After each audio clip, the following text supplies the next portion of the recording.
Hello everyone, in today's video we are going to understand English grammar topic articles. Again, the rules are very simple. First, let us know the three types of articles. The three articles are a, an, the, जिसको हम कभी कभी दी भी पढ़ते हैं. Now let us first understand two rules to be kept in mind कि कब अ लगाना है, कब an लगाना है. अ एंड an की सबसे फर्स्ट कंडीशन ये होनी चाहिए that the word should be singular. Yes, plural word में कभी भी अ और an आर्टिकल नहीं लगता. If the word is plural, तब आप आँख बंद करके द लगा दो. Boys, girls, tables. So the boys, the girls, the tables. So that means अगर noun plural है तो आप आर्टिकल द यूज़ करेंगे. Now coming back to a and an. Very simple. If the word is beginning with a consonant sound, तब हम अ लगाते हैं. If the word is beginning with a vowel sound, तब हम an लगाते हैं. Example, umbrella. It's a vowel sound, तो हम an umbrella लिखते हैं. And table. It is beginning with t sound. तो this is a consonant. So यहाँ पे हम a टेबल लगाएंगे. मगर अगर वर्ड है टेबल्स तो हम द टेबल लगाएंगे. नाउ द के लिए बहुत और रूल्स हैं, मगर इससे पहले मैं आपको अ और एन के लिए एक और रूल बता दूँ क्रॉस चेक करने के लिए. ये रूल अगर आपने फॉलो किया so your answer will never be wrong.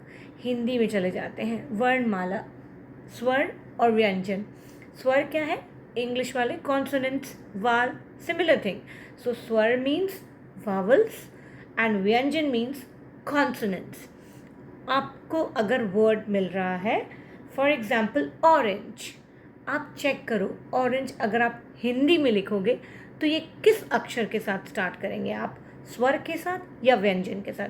अगर तो वो स्वर के साथ स्टार्ट होता है तब आप आंख बंद करके एन लगाइए, और अगर वो व्यंजन के साथ स्टार्ट होता है तब ऑब्वियसली आप अ लगाएंगे. Coming back to the word orange, a. So ये है स्वर, तो आप एन ऑरेंज लगाएंगे. Honour, an honourable person, an honourable person. O ये भी स्वर से स्टार्ट हो रहा है. मूविंग बैक टू योर व्यंजन एंड कॉन्सोनेंट जिसको हम इंग्लिश में कहते हैं. फॉर एग्जाम्पल टॉय, ट ये व्यंजन है तो इसलिए यहाँ पे हम अ टॉय लगाएंगे. Now coming to article the. अब द के बहुत सारे रूल्स हैं. Let us understand one by one. सबसे पहले जब हम किसी एक स्पेसिफिक चीज़ के बारे में बात करते हैं तो हम आर्टिकल द का यूज़ करते हैं. For example if you are talking about mountain, in general अगर आप माउंटेन बोल रहे हैं तब आप द नहीं लगाएंगे. But if you are talking about one specific mountain, for example if you are talking about Himalayas, तो आपने माउंटेन का नेम बता दिया तो हम यहाँ क्या लिखेंगे? The Himalayas. I am sitting beside a river. अब रिवर कोई भी रिवर हो सकती है तो आप अ रिवर लगाएंगे. मगर आपने किसी स्पेसिफिक रिवर के बारे में बताया, रिवर का नाम बता दिया, I am sitting beside the Ganges river, तो यहाँ पे रिवर का नेम मेंशन कर दिया. Now better way to understand this is mostly proper noun के साथ भी आप द लगाते हैं, बट सारे प्रॉपर नाउन्स के साथ आप द नहीं लगा सकते. I can give you one formula for this. Proper noun to be avoid. Okay, कौन से प्रॉपर नाउन्स हैं जिनके आगे द नहीं लगता? इसके लिए एक फॉर्मूला है PPDM, that is names of person, place, months and days. अब नेम्स के आगे आप द नहीं लगाते. हम कभी भी द रेशु नहीं लिखते, हम कभी भी द रोहन नहीं लिखते, हम कभी भी द कानपुर नहीं लिखते. सो नेम्स के आगे भी द नहीं लगता, प्लेसेस की नेम्स के आगे भी द नहीं लगता. Now coming to PP is done. M means your month.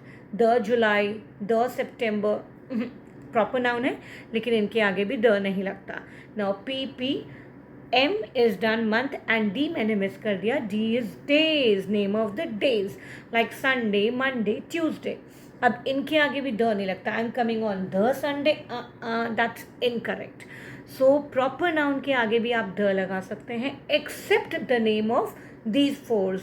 PPDM, name of person, place, month and days. Rest अगर आप कोई भी प्रॉपर नाउन ले for example name of a river, name of a mountain, name of a holy book, name of a monument, इनके आगे हम the लगाते हैं.